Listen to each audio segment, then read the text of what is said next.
નમસ્કાર મિત્રો, રાજેશ વોરા ચેનલ પરિવારમાં સ્વાગત કરું છું. આજે આપણે મહેનતુ ખેડૂત અશોકભાઈ વાઘાણી જેઓની આ વાડી છે, એનો બેલ્ટ છે અને ચણાનું વાવેતર કરેલું છે.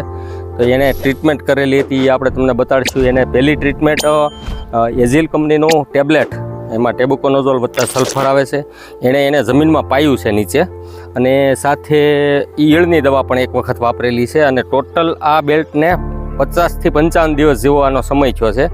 અને ફૂલ પણ સરસ મજાના આવી ગયા છે અને પોપટા પણ છે.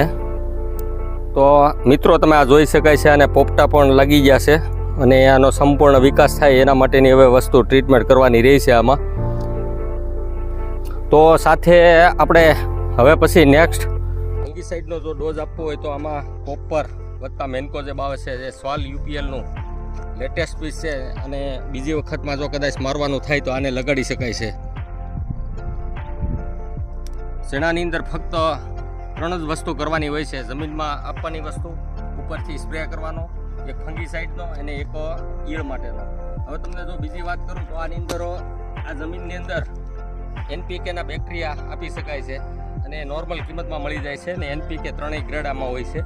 એ જમીનની અંદર તમે આને 1 લીટરની અંદર 2 વીઘાની અંદર આને જમીનમાં પાઈ શકાય છે. જો ચણાની સાઇઝ પૂરેપૂરી માત્રામાં થઈ ગઈ હોય અને એવું લાગે કે હવે આ ચણા અને ફાલ ઓછો છે, તો સુમિટોમો કંપનીનું વિદ્યુત જે 5 જ ml ફક્ત વાપરવાનું હોય છે, એનો પણ સ્પ્રે કરી શકાય છે.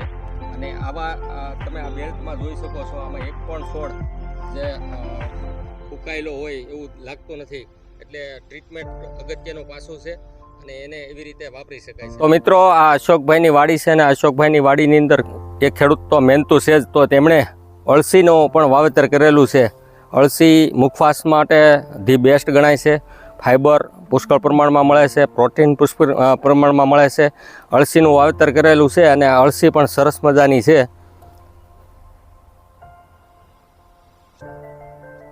સાથે થોડું ઘણું બકાલું પણ કરેલું છે. એમાં રાજગરો છે, આગળ શાક બકાલાનો બેલ્ટ છે. રાજગરો થોડોક એવો છે, એના ઘર પૂરી થાય એટલો.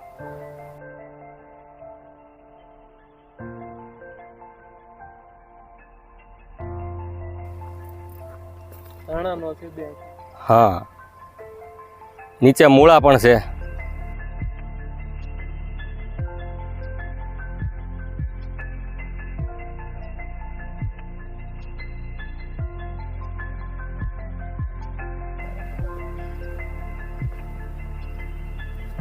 બીટનું વાવેતર કરેલું છે એમ? હા, બીટ પણ છે. બીટ પણ બહુ ઉપયોગી છે.